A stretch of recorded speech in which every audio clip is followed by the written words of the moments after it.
టీంలో Iran spy. Trump తన ఆర్మీలో ఎవరో లీకర్స్ ఉన్నారు, లీక్ చేస్తున్నారు, ఇరాన్కి ఇన్ఫర్మేషన్ ఇస్తున్నారని చెప్పి పసిగట్టారట.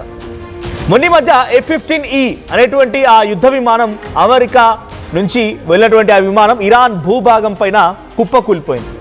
ఇరాన్లో కుప్పకూలిపోయినటువంటి ఆ విమానానికి సంబంధించి అప్పటికే ఎవరికి ఇన్ఫర్మేషన్ పాస్ అవ్వక మునిపే అమెరికా ఓ పైలట్ని సేవ్ చేయగలిగింది. ఇంకో పైలట్ అక్కడి పైలట్ కోసం గాలింపు చర్యలు కొనసాగుతుండగానే ఒక మీడియా సంస్థలో ఒక వార్త ప్రచురితమైంది.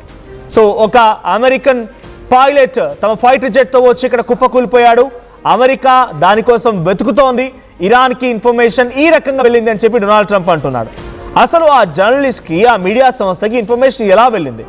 మేము సీక్రెట్గా చేస్తున్నటువంటి ఈ రెస్క్యూ ఆపరేషన్ ఇన్ఫర్మేషన్ ఎలా వెళ్ళింది అంటే మాలోనే ఎవడో ఒక లీకర్ ఉన్నాడు, లీక్ చేస్తున్నాడు ఇన్ఫర్మేషన్ అని చెప్పి డొనాల్డ్ ట్రంప్ అంటున్నాడు. డొనాల్డ్ ట్రంప్ మాట బహుశా నిజమేనేమో.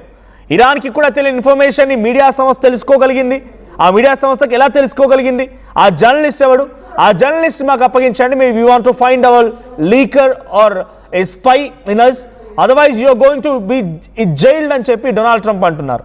మాకు వెంటనే ఆ జర్నలిస్ట్ని కానీ ఆ మీడియా సంస్థకి ఎలా ఇన్ఫర్మేషన్ వచ్చినటువంటి విషయాన్ని కానీ మాకు తెలియపరచకపోతే నేషనల్ సెక్యూరిటీలో భాగంగా మిమ్మల్ని జైల్లో పడేస్తామంటున్నాడు.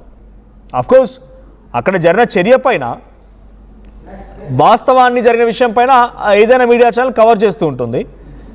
ఇది నేషనల్ సెక్యూరిటీ అనుకున్నప్పుడు national security should not come out. అది నేషనల్ సెక్యూరిటీ ఇష్యూ అయినప్పుడు బయటికి రాకూడదు. ఎలా వచ్చింది బయటకంటే మీ టీంలో స్పైని మీరు కనుక్కోకుండా ఎవరైతే ఇన్ఫర్మేషన్ పాస్ ఆన్ చేశారో ఆ పాస్ ఆన్ చేసినటువంటి మీడియా సంస్థని జైల్లో వేస్తామని చెప్పి అటు డొనాల్డ్ ట్రంప్ చెప్తుంటే కొంత ఆశ్చర్యం వేస్తుంది. అంటే సొంత ఇంట్లో కుంపటిని కూడా గ్రహించలేనటువంటి ఒక దౌర్భాగ్యమైన పరిస్థితిలో డొనాల్డ్ ట్రంప్ ఉన్నాడా? ఆయన టీంలో ఇంత సీక్రెట్గా జరిగేటువంటి ఈ రెస్క్యూ ఆపరేషన్కి సంబంధించిన ఇన్ఫర్మేషన్ని బయటికి లీక్ చేశారంటే డొనాల్డ్ ట్రంప్కి సంబంధించిన ప్రతి వ్యవహారం తెలిసిన వ్యక్తి అయ్యే ఉంటాడు. ఆయన ఇప్పుడు ఇరాన్కి స్పైగా వ్యవహరిస్తున్నాడంట. సో హీఈస్ దురంధర్ అంటున్నారు. డొనాల్డ్ ట్రంప్ ఉద్దేశంలో లీకర్ లేకపోతే ఆ పదానికి అర్థం ఏంటంటే దురంధర్. సో రీసెంట్గా మనం ఒక సినిమా చూసినట్టుగా మన ఇండియన్ స్పై వెళ్ళి పాకిస్తాన్లో పనిచేసి ఇండియాకి ఏ రకంగా సహాయం చేస్తాడు, ఆ తర్వాత ఎటువంటి పరిణామాలు జరుగుతాయన్న సినిమాలో ఉన్నట్టుగా సేమ్ ఇప్పుడు ఇరాన్ తన దురంధర్ని అమెరికా డొనాల్డ్ ట్రంప్ టీంలో ఉంచింది. F-15E అనేటువంటి ఆ ఫైటర్ జెట్ కుప్పకూలిపోయినప్పుడు ఇద్దరు పైలట్స్ ఉన్నారు. ఒకరు మేము సీక్రెట్గా కాపాడగలిగాం, రెస్క్యూ చేశాం. ఇంకొకరి విషయంలో ఇరాన్కి ఇన్ఫర్మేషన్ వెళ్ళిందే ఆ మీడియా సంస్థ ద్వారా. అప్పుడే ఆ ఇరాన్ అలర్ట్ అయింది. ఇరాన్ అలర్ట్ అయిపోయి ఆ ఇంకో పైలట్ని పట్టుకోవడానికి ప్రయత్నం చేసింది. అంతేగాని ఇరాన్కి ఏమీ తెలీదు అన్నట్టుగా డొనాల్డ్ ట్రంప్ మాట్లాడుతున్నారు. ఇక్కడ గొప్పతనం ఎవరిది మరి? నిజంగా ఆ గ్రేట్నెస్ ఎవరిది అంటే డొనాల్డ్ ట్రంప్ విషయంలో ఇరాన్దే గ్రేట్నెస్ అనుకోవాలి. బికాజ్ ఇరాన్ తన స్పైని అక్కడ ఉంచగలిగింది. ఇరాన్ తన స్పైని డొనాల్డ్ ట్రంప్ టీంలో పెట్టగలిగింది. ఇప్పుడు ఆ స్పైని కనుక్కునే పని ఉన్నారు డొనాల్డ్ ట్రంప్. ఒకసారి స్వయంగా ఆయనే ఇన్ఫర్మేషన్ని పాస్ ఆన్ చేశారు, ఆయనే తన స్టేట్మెంట్లో ఈ ఇన్ఫర్మేషన్ చెప్పారు. ఒకసారి డొనాల్డ్ ట్రంప్ స్పై విషయంలో మాట్లాడుకొచ్చారు, ఆయన ఏం మాట్లాడారో చూద్దాం. But these two extraordinary rescues, because it was two, and as you probably know, we didn't talk about the first one for an hour, and then somebody leaked something, which we'll hopefully find that leaker. We're looking very hard to find that leaker, and talked about there's somebody missing. They basically said that we have one and there's somebody missing. Well, they didn't know there was somebody missing until this leaker gave the information. So whoever it was, we think we'll be able to find it out because we're going to go to the media company that released it and we're going to say, national security, give it up or go to jail. And we know who, and you know who we're talking about, because some things you can't do, because when they did that, all of a sudden, the entire country of Iran knew that there was a pilot that was somewhere on their land that was fighting for his life. But these two...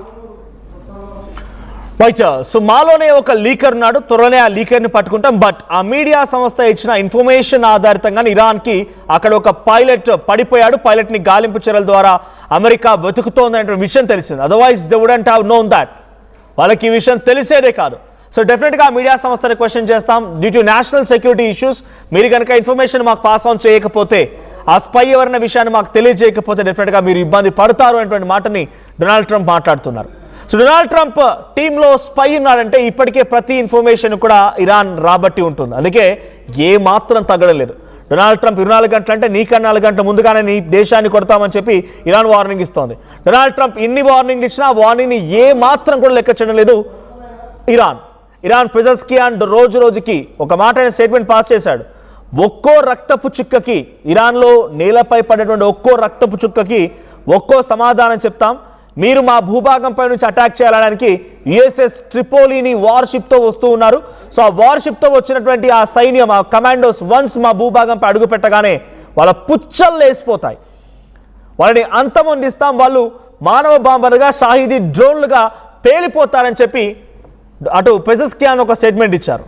so ఇందాక మనం చూసాం మహమ్మద్ మహదీ ఏమంటున్నారు, 20 hours time, you have only left 20 hours of time, otherwise we'll definitely send those countries who are in friendly relationship with you into the stone age. రాత్రియుగం నాటి పరిపాలనకి పంపిస్తాను, రాత్రియుగం నాటి కాలాన్ని నీ మిత్ర దేశాలకి పరిచయం చేస్తామని డొనాల్డ్ ట్రంప్ పైన అటు Mohammadi Iranian IRGC commander and his deputy chief. So ఆయన చెప్తున్న స్టేట్మెంట్ అది. సో ఒకటి కాదు రెండు కాదు, డొనాల్డ్ ట్రంప్ యొక్క మాటని ఏ ఒక్కటి పట్టించుకోవట్లేదంటే డొనాల్డ్ ట్రంప్ ఇన్ఫర్మేషన్ని ఎప్పటికప్పుడు ఇరాన్ తెలుసుకోగలుగుతుందా? డొనాల్డ్ ట్రంప్ ఇంటెలిజెన్స్ని, డొనాల్డ్ ట్రంప్ మైండ్ని ఇరాన్ చదవగలుగుతుందా? టెక్నాలజీ పరంగా డొనాల్డ్ ట్రంప్ అలీ ఖమేనీ అంతమొందించడానికి చేసినటువంటి పనిని, కెమెరాస్ని కనుగొనడం, ఆయన మూమెంట్స్ని క్యాప్చర్ చేయడం, ఆయన ఉన్నటువంటి సిచ్యువేషన్ని డ్రాగ్ చేయడం, అన్నిటినీ తెలుసుకోగలిగినటువంటి డొనాల్డ్ ట్రంప్ టెక్నాలజీని వాడితే ఇటు మనిషిని వాడి ఇరాన్ అమెరికా విషయాన్ని తెలుసుకోగలుగుతోందా అని అనుమానం కలుగుతోంది ఇక్కడ. స్వయంగా డొనాల్డ్ ట్రంపే చెప్తున్నాడు, మా దగ్గర లీక్ వీరులు ఉన్నారు, లీక్ చేశారు ఇన్ఫర్మేషన్ని. ఈ ఇన్ఫర్మేషన్ని లీక్ చేయడం మూలంగానే ఇరాన్ ఆ పైలట్ని కనుగొనగలిగింది, ఈ పైలట్ని వాళ్ళ కబంధహస్తాల్లో ఉంచుకోగలిగింది. However we could finally find him and bring back. So ఆయన ఏమంటున్నారు, ఆయన నేను డెఫినెట్గా కనుక్కుంటానని చెప్పాను, కనుగొన్నాను, బట్ తిరిగి తీసుకొచ్చాను, అది వేరే విషయం. కానీ ఈ ఇన్ఫర్మేషన్ మాత్రం ఇరాన్కి వెళ్ళిందనడానికి ఆ మీడియా సంస్థనే కారణం అని అంటున్నారు. డైరెక్ట్గా ఆ రోజు F-15E స్ట్రైక్ ఈగల్ అనేటువంటి ఈ ఫైటర్ జెట్ ముందుగా స్ట్రైట్ ఆఫ్ హార్ముజ్ మీదుగా ఇరాన్ గగనతలం పైకి వెయ్యి అక్కడి నుంచి ఇరాన్పై టార్గెట్ చేస్తూ టెహరాన్ నగరాన్ని పేల్చేయాలని చూసి అమెరికా ప్లాన్ చేసింది. కానీ ఇరాన్ వాటిని ఇంటర్సెప్ట్ చేసి కుప్పకూల్చింది. ఈ కుప్పకూల్పినటువంటి విమానం ఈ 5-6 వారాల యుద్ధ పరిణామాల్లో మొదటిసారి అమెరికా యుద్ధ విమానాన్ని డైరెక్ట్గా ఇరాన్ పేల్చేయడం అనేది. 5-6 weeks జరుగుతున్నటువంటి యుద్ధంలో ఫర్ ద ఫస్ట్ టైం అమెరికాని డైరెక్ట్గా టార్గెట్ చేసి ఇరాన్ కుప్పకూల్చింది. Not only one fighter jet, కేవలం అది ఒకటే కాదు, దాన్ని రెస్క్యూ చేయడానికి వచ్చినటువంటి మరో ఫైటర్ జెట్ A-10 వార్థాగ్, దాన్ని స్ట్రైట్ ఆఫ్ హార్ముజ్ దగ్గరికి రాగానే గాల్లోనే పేల్చేసి స్ట్రైట్ ఆఫ్ హార్ముజ్ దగ్గర కుప్పకూల్చింది. అక్కడున్న పైలట్ ఎజెక్ట్ అయిపోయాడు. కానీ ఒక పైలట్ ఇంకా ఇరాన్ భూభాగం పైన ఉన్నాడనే విషయాన్ని ఇరాన్కి తెలిసేలా చేసింది ఒక మీడియా సంస్థ. అప్పుడు ఇరాన్ ఆ పైలట్ని పట్టుకుంది, విచారించింది. ఎనీహౌ మళ్ళీ మేము మా ఎఫర్ట్స్ కొనసాగించి రెస్క్యూ ఆపరేషన్స్ ద్వారా ఆ పైలట్ని మళ్ళీ మేము స్వాధీనపరుచుకున్నాం అనేది అమెరికా చెప్తోంది. కానీ ఇరాన్ మాత్రం లేదు, ఆ కుప్పకూలిపోయినటువంటి పైలట్ ఇంకా మా చేతిలో ఉన్నాడు, he is under our control and we are going to get more information from him అని చెప్పి ఇరాన్ చెప్తోంది, ఇరాన్ క్లెయిమ్ చేస్తోంది.